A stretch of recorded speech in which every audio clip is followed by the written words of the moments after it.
ونصلی ونسلم علی رسولہ الکریم اما بعد فاعوذ باللہ من الشیطان الرجیم بسم اللہ الرحمن الرحیم۔ معزز سامعین کرام، جیسا کہ ہم جانتے ہیں کہ رمضان المبارک کا آخری عشرہ اپنے اختتام کی جانب گامزن ہے، تو اسی آخری عشرے کے اندر تمام مسلمان اہل ایمان اعتکاف اور شب قدر کے عظیم موقع سے فائدہ اٹھاتے ہوئے اللہ کی عبادت اور ریاضت کرتے ہیں۔ اور اعتکاف اور شب قدر دونوں عظیم عبادتیں ہیں جو رمضان المبارک میں خاص اہمیت کی حامل ہیں۔ تو اعتکاف رمضان کے آخری عشرے میں عبادت، ذکر، تلاوت قرآن اور دعا میں مشغول رہنے کا نام ہے۔ یہ ایک ایسی سنت موقدہ ہے جس کا مقصد دنیاوی معاملات سے کٹ کر مکمل طور پر اللہ کی بندگی میں مصروف ہونا ہے۔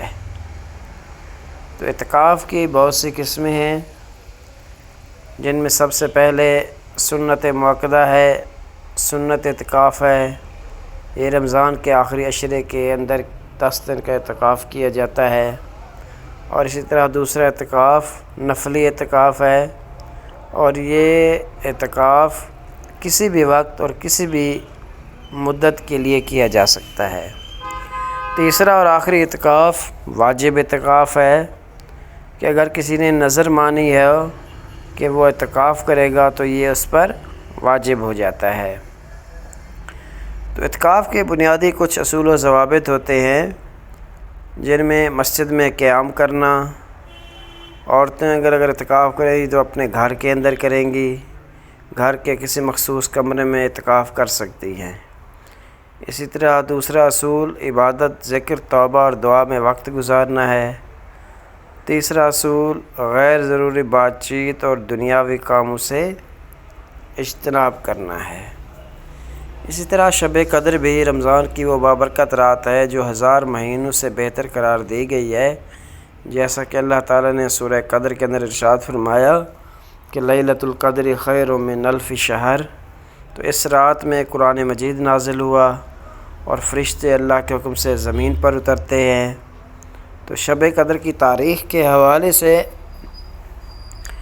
آپ صلی اللہ علیہ وسلم کی احادیث مبارکہ کی روشنی میں اس کا کوئی خاص تعین یا مقرر دن نہیں ہے، لیکن آپ علیہ الصلوۃ والسلام نے ارشاد فرمایا کہ اس کو عام رمضان کے آخری عشرے کی طاق راتوں میں تلاش کرو، جیسے 21 رمضان، 23 رمضان، 25 رمضان، 27 رمضان اور 29 رمضان ہیں۔ تو اکثر علماء کی یہی رائے ہے کہ 27ویں شب زیادہ امید کی جاتی ہے، لیکن تمام طاق راتوں میں عبادت کرنا بہتر ہے۔ تو اعتکاف اور شب قدر کا آپس میں گہرا تعلق ہے۔